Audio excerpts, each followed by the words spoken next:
who are doing badly. And personally, we are doing badly. I'm also doing badly. Open the country.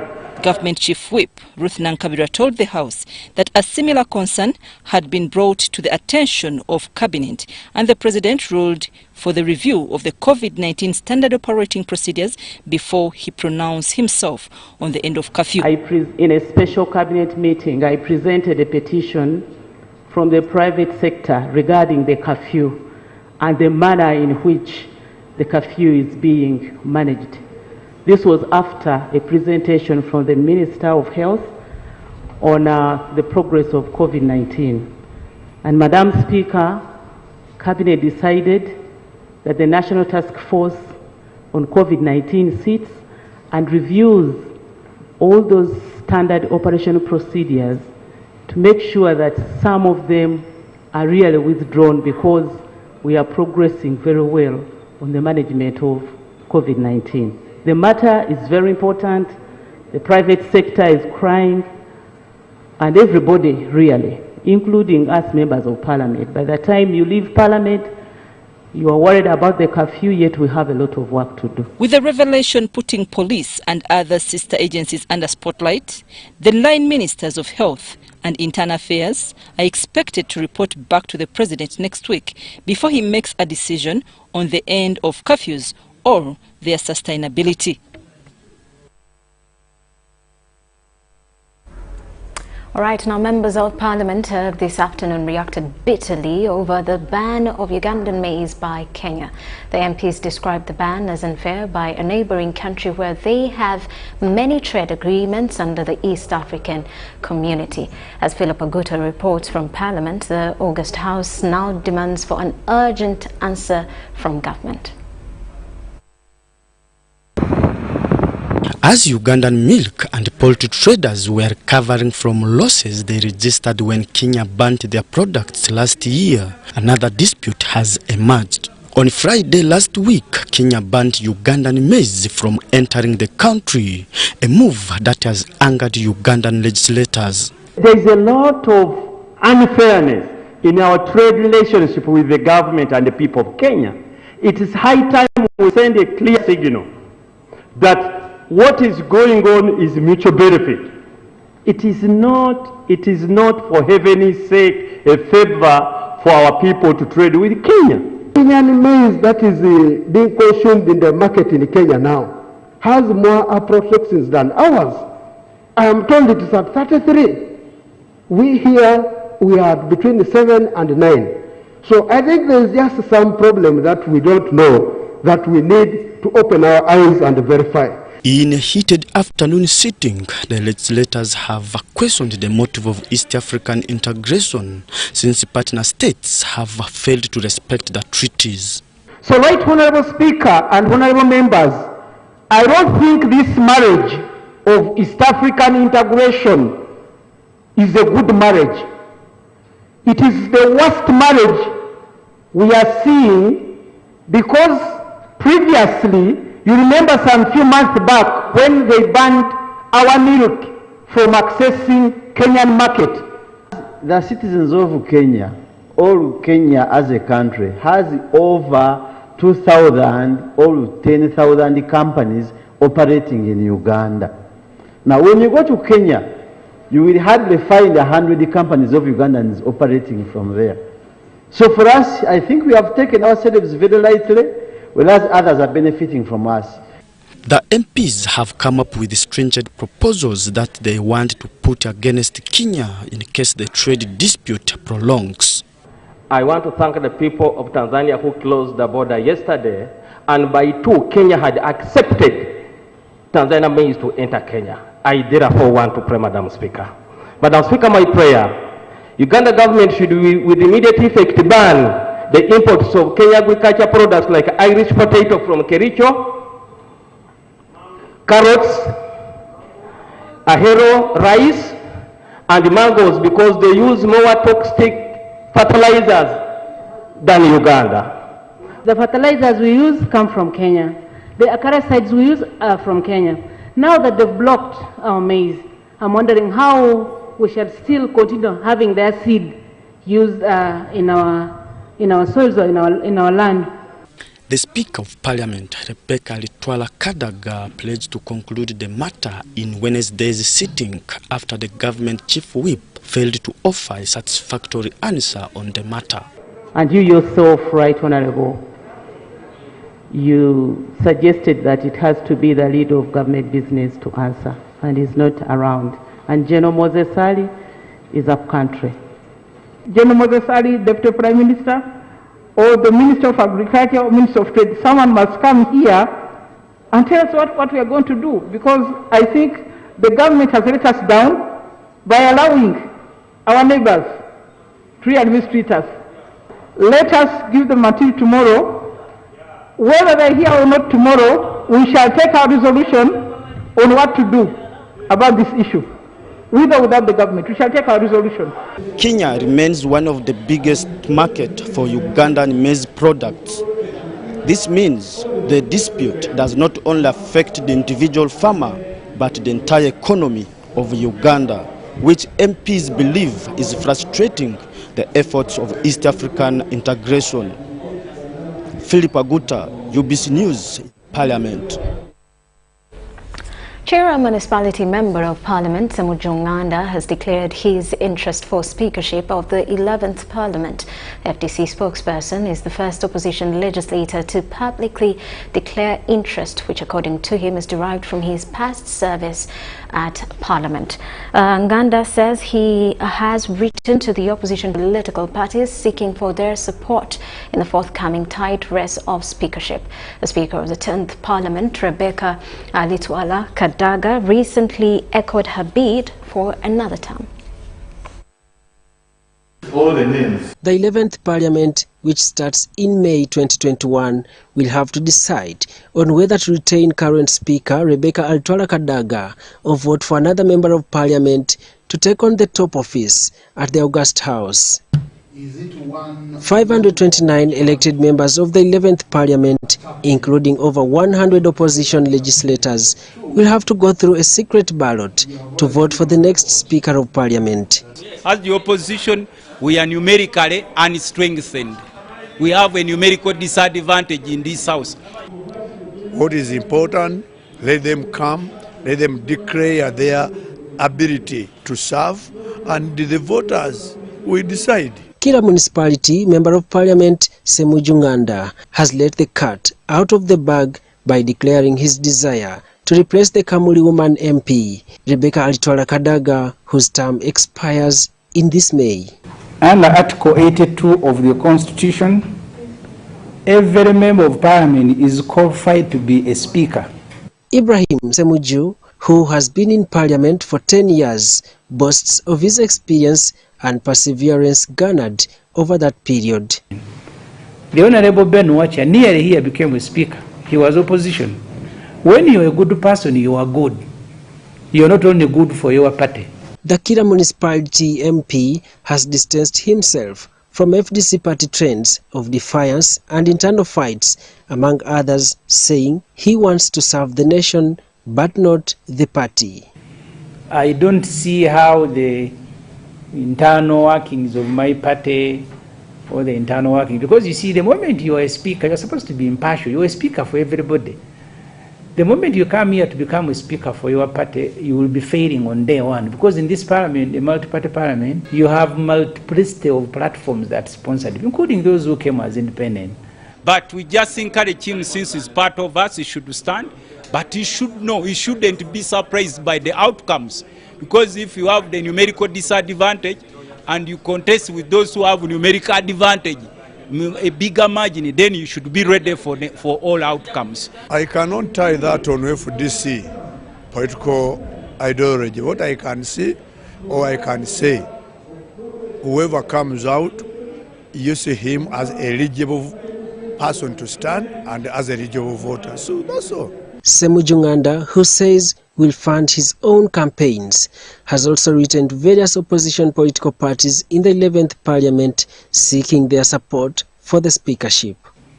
I am going to write a letter to each and every MP, which will be delivered by close of day today, to explain why they should support my candidature and to explain, especially to the new ones, about my competence. Recently, NRM's Rebecca Alitwala Kadaga, who is the current Speaker of Parliament, showed interest in bouncing back as the Speaker of the 11th Parliament.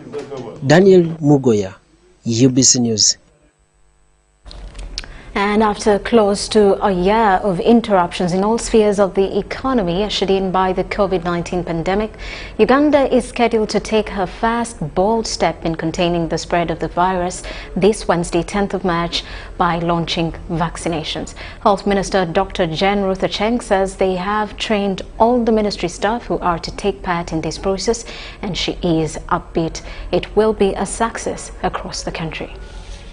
The Ministry of Health confirms that they are ready to kickstart the countrywide COVID-19 vaccinations, starting with the priority groups. So in terms of the system capacity to deliver vaccines, our structures are vibrant and they are viable. The structures for mobilization through the local councils, through the local government structures, and the vibrance of the media. Health Minister Dr. Jane Ruth Acheng says other groups will be added onto the priority list as more vaccines arrive. Because the vaccines are coming in small quantities. If we are getting a huge quantity at once, that would have been possible. Now, all the other countries are scrambling for vaccines, so you cannot get a big quantity at once. And because we cannot, as the vaccines come in, we shall be giving dates to the priority populations to report and get their vaccination done. Ministry of Health officials were today training journalists in Kampala on responsible reporting with regards to the vaccination process. We sent here scientists to engage with you to make you understand. New information comes every day, and information keeps on changing, because we are all learning. Around, let us listen to our own medical people. They've led us well so far, and the country has been much safer. So I appeal to you, if there's anything you don't know, ask them. They are all here, they know everything. And so hopefully we can tell the country what really is the truth and encourage as many people as possible. Uganda received 864,000 doses of the AstraZeneca vaccine shipped via the COVAX facility. The country targets to inoculate 49.6% of the population in a phased manner, and each phase is planned to cover 20% of the population. Samuel Senono, UBC News.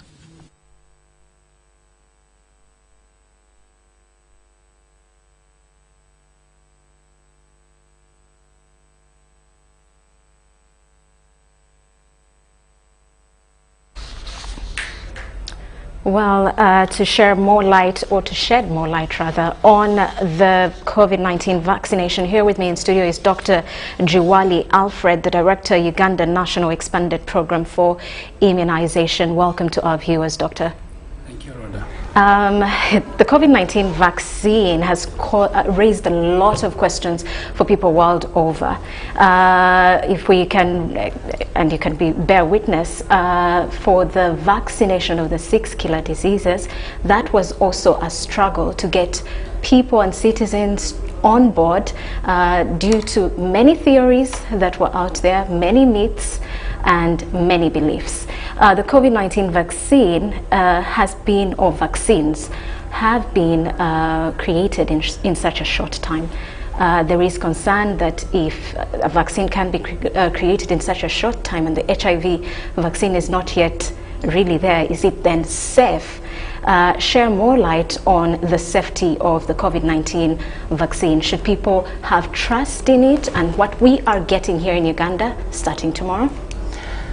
Yeah, as health programmers, our challenge is actually not more about whether the vaccines are there, but more about how we can acquire more. Uganda is at a point to vaccinate against COVID-19 at a time when countries where these vaccines were manufactured started vaccination way back in December. And we have sufficient observation on the results.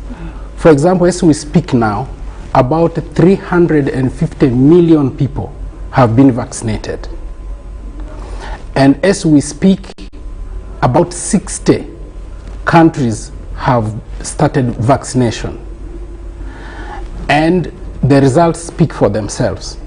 Some of the observational results also show that we are seeing up to 94% reduction in the numbers of cases which were being seen in hospitals in some settings. Although this is not yet published, but raw data is already showing that the congestion in hospitals have disappeared. So the medicines, like any other vaccines, like any other medicines, have side effects. But the most important thing is you do not compare the side effects of a vaccine in isolation. You compare it in context. The vaccines we are going to use are AstraZeneca, and the side effects which are known are mild, they are self-limiting, and the self-limiting means they disappear by themselves without any intervention. Now, the side effects include fever, pain, and muscle ache, and some weakness, getting tired. Now, these side effects should be compared to the main objective of vaccination. The objective is to prevent deaths. Also, some preliminary information is now showing that these vaccines prevent death up to 100%, close to 100%. This is good news. And we also know that the vaccine also prevents severe forms of the disease. And those are the benefits we are looking for. So if you are focusing on side effect, you need to focus on the two side by side. So the bigger benefit is that you get out of the vaccination itself. We will get to whether the vaccine will protect you entirely against the COVID-19, but you speak about us comparing the effects and the benefits. In some countries that have received AstraZeneca, we are hearing that AstraZeneca is not responsive to certain strains of the virus. Should we be concerned as Uganda for that, or maybe we don't have those particular strains yet in this country? In Uganda, we do not have those strains yet. Even in South Africa and neighboring countries where those strains are already circulating, the scientific committee has advised that AstraZeneca should continue being used because it is seen to be effective in prevention of severe forms of the disease and in prevention of death. What was observed in South Africa was the effect of the vaccines on mild to moderate disease, which is not consistent with the current objective of vaccination. So the countries where those strains are, particularly the South African vaccine, the South African variant, the vaccine is recommended for use. And what South Africa is doing now is it continues to use the vaccine but studying the effects very, very closely. And that is the global advice on these vaccines. If there's something that has come with this pandemic, it is a lot of information, and it's very hard for people to sift through and, taking what is right and what is wrong. So there've been talk as well about that the virus, the vaccination rather, it causes a DNA, changes in people. Please demystify that or shed more light. That information is not true. It's not true and it is not documented. And misinformation is a common characteristic of a life-threatening situation. Just like in a war situation, you find rumors keep moving. So when you get a life-threatening condition like the pandemic, people are in panic, and there are people who spread information which they have not understood because it appeals to the emotions. So my message to the public is that we hold the offices we hold in trust, and we follow every information on your behalf. And when you pick any information from the media, you feel free to cross-check it with authentic sources and also check the position of your country with respect to that media. Some of the information being circulated are influenced by the backgrounds of people where they are coming from, where you get the relationship where there's a racial tension between one population group and another, and then you find the messages which speak to that background and that context. So my emphasis is in Uganda, the Ministry of Health, from time to time, particularly through the Minister of Health and Director General, continue providing information to the public in press briefings, and the purpose is to ensure that the public is updated with the information we have as a country. Of course, now we start vaccination tomorrow. Many Ugandans are wondering when will their turn come, because we are starting with the priority, what we call the priority list. Perfect. We also need to appreciate that this is a new disease. The vaccines, as you have said, are new and produced on speed, and there is a limit on the production capacity of the current existing factories in producing those vaccines. And this is a pandemic. Over 7 billion people need those vaccines. So there is pressure. So we will be receiving these vaccines as they come from the factory. They are not coming from a store. They are coming from a factory. So as they come, they will be coming in small bits. Now on our side, we need to have a plan which is laid, and we have a plan which is laid, so that the little we receive, there is a group of high-risk people who are ready to receive it. So we are receiving this in the priority groups, like the healthcare workers, because we know that of every 100 healthcare workers who got infected, 1 died. So this is high risk. Number 2, as you can see on our background information, older people are more vulnerable to severe forms of the disease, and they are also vulnerable to death. So targeting the older persons is also a way to mitigate the impact. So if you protect them, severe cases will be few, the hospitals will not be congested. The same happens to protecting them. You do not get the unnecessary preventable deaths amongst that population group. So how is this vaccination going to happen, and what is required of the person getting the jab? Now, Uganda, one of our strengths as a country is decentralization. So this exercise is going to be district-led, and service delivery is district mandate. So the district health offices have organized themselves under the guidance of Ministry of Health to vaccinate. So every district will have at least 5 teams who will be stationed in either Health Center 3, Health Center 4, or a general hospital for that matter. And they will be the ones to provide the vaccines to people, and this team will have a member of 6 and performing specific tasks. So what is required of them is pre-registration. The people who are going to be vaccinated need to be registered, so that we work with figures which we know, and we upload it into a system which enables us to know the numbers of people whom we expect, the numbers who are vaccinated, those who start, who complete, and we also have a system which has capability to remind those who are dropping out. This is a lesson from the routine immunization, where children who are started with vaccination, they do not complete, and you do not have a mechanism to trace them.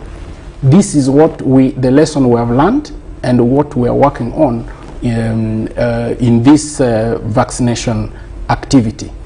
What is required of the citizenry is, when the registration process reaches your area, the only is an authentic identification. You need to be identified. Our primary document is the national identity card. But we have also discussed other options which can be used to have someone registered. If you're a refugee, you have your refugee card. There are people who have national IDs. What we need is a number which is unique, so that when you come and you give your number, all your information will come, just like a fingerprint. All your information will come. In the event where you do not have an ID, which first of all is, I see people who are very proud for not having an ID. I think that's a debate for another day. Those who do not have an ID, they will have to be verified by their LC and the village health team. There will be health teams who move, but they will be assisted by the LC and village health team to authenticate that person and put in the system. For those who do not have maybe an ID or a telephone number, we will want somebody as a guarantor that I don't have a phone, any messages for me can go to Rhoda. So that when you default out of, when you fall out of the program, you can be reminded. So what we want is an active engagement, because these vaccines are very expensive. So we would not want to take wastage as one of the things. So it's a way of managing the scarce resources, first of all. Second, expensive resources. Third, life-saving goods. So if I hear you correctly, what you are saying, Doctor, is that everyone will be catered for. Everyone is catered for. Yes, everyone is catered for. You know, the target is big. Our target is the age from 18 above. And this is a total of about 22 million people. The vaccines we have received are less than 1 million. So rationally, we had to start somewhere. And we have started with the healthcare workers so that they're free to respond to the outbreak and manage it with more peace of mind than as is now. So everyone is catered for. It's only a matter of when, and that when is dependent on how much stock we receive at a time. Because the stock is under a lot of pressure. So after vaccination, you've told us the process to vaccination. When I am vaccinated, we are hearing pleas that someone has to continue wearing a mask. But if I'm vaccinated, why then am I wearing a mask? Now, take care that this is a new disease. We do not know everything about this disease, and we don't want to take chances. Number two, you can see from tomorrow we are just going to be vaccinating a few hundreds and leaving the bulk of millions. So if we start relaxing, then the interventions for interrupting transmission will slacken, and we will see the epidemic gaining ground. So the reason why we will continue wearing masks until a point where an evaluation will be done. First, when we vaccinate everybody. Second, an assessment is done. It is not clear as of now whether a person who is vaccinated is able to transmit or not. That information is not clear. And the fact that the vaccine is preventing severe forms of disease and death, it means you can actually get infected and have mild forms of the disease. So when you have mild forms, you can still infect others. Even when you are asymptomatic, because the vaccine helps you suppress the infection, you can still infect others. So because we are not very sure of some of the impact of the vaccine on disease transmission, it is advisable that people continue being cautious and observing the standard operating procedures for infection prevention. So doctor, is this the actual hope we have been waiting for our lives to return to normalcy? I can say big yes. You know, a disease which is spread by droplets is difficult to control. It is the measures which are put in place are very, they disorganize our entire life. And if we commit to control them, those enforcement of those measures is very expensive, including what you require. Just imagine this country spending close to 70 billion shillings buying masks. That is huge. So these measures are very, very expensive. So when now we see a measure like a vaccine, which is having significant impact on the disease, and we continue to study more and more of the benefits, this is the first pragmatic measure towards putting a dent on this pandemic. Thank you very much, Doctor. We'll take a quick break. When we return, more details. You're watching News Tonight.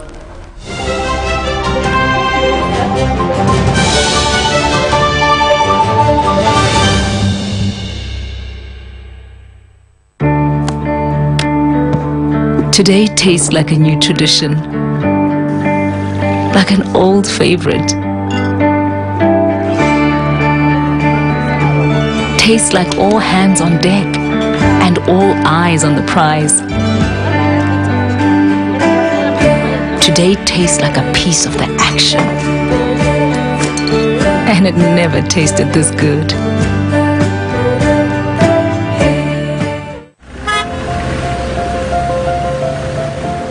Kapo, you seem to be in a hurry. Where are you going to? I'm going to URA visit. But you can access URA online. Why pay a visit? To know more about the Kakasa business solutions, namely digital tracking solution, the voluntary disclosure program and electronic fiscal receipting and invoicing solution, which have turned my business around. You know I need to be on top of my game to protect my empire. If you know, you know. I too need to know what Kapo knows. Kakasa, be sure you are in charge of your business. Uganda Revenue Authority, developing Uganda together.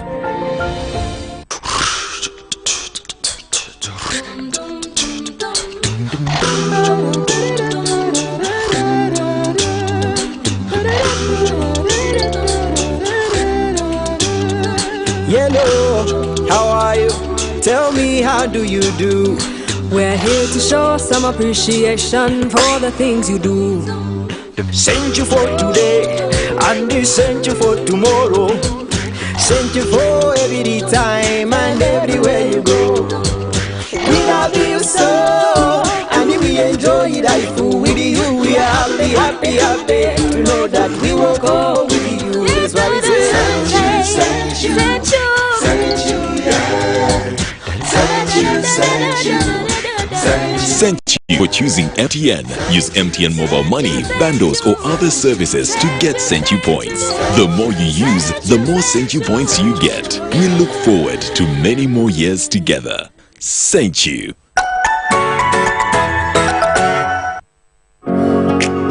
It's no secret that ICT makes learning easy. The strides made in our field could not be possible without it.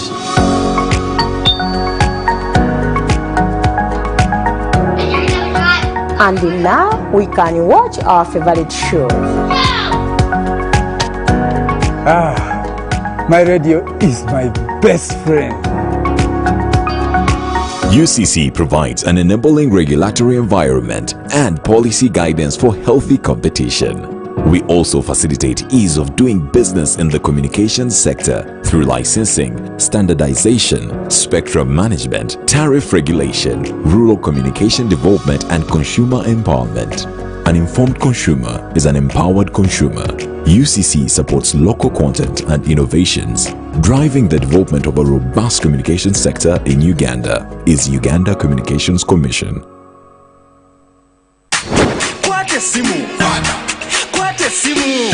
Kwatesimu! For the first time in Uganda, you can pay in installments and own a smartphone instantly. Get to own the Samsung A3 Core, Samsung A01 or Samsung A11 and pay back in either daily, weekly or monthly installments for a period of a year. To check if you're eligible for the offer, dial *284*49# today. You also enjoy free 500 MB on the purchased phone every month for the entire loan repayment period. Uganda nyuma! Atenga kusasula mpola. Kwate Airtel, the smartphone network, in proud partnership with MasterCard, Samsung, and Asante Financial Services.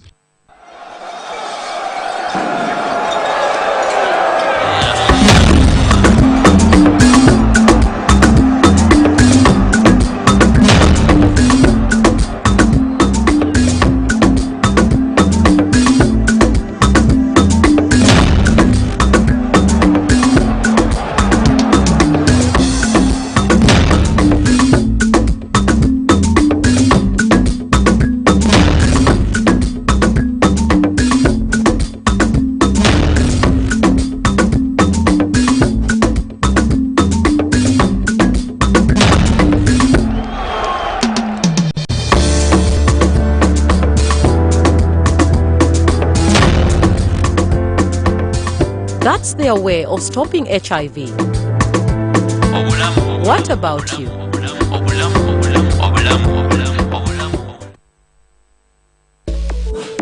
Yes! Enjoy great value from Airtel with the all-new My Pakalast combo offers. We have customized especially for you the best deals on minutes, data, and SMS with our 3-in-1 My Pakalast combo to give you the best value as you stay in touch with friends and family. To activate My Pakalast voice combo, dial *100 *2 *1# to get started. Airtel, the smartphone network.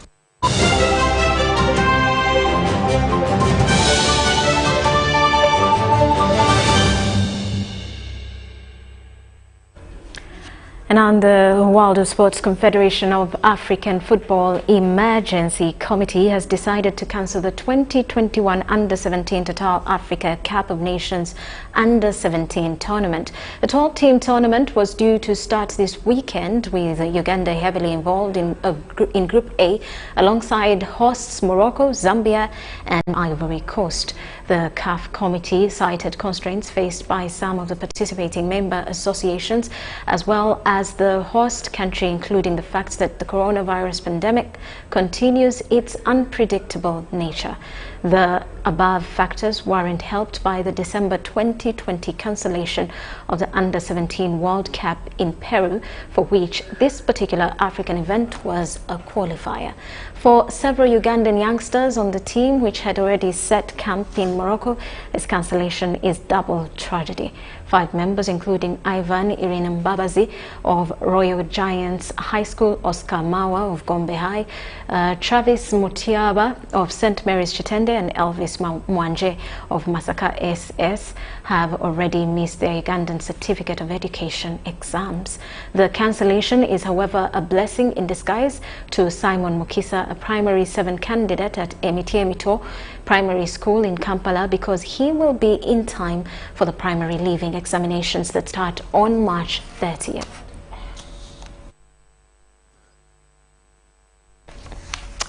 Well, that does it for News Tonight. We do return at 10 o'clock together with Elizabeth Nagakoni on Sign Language. I am Rhoda Ngonzi. Do stick around.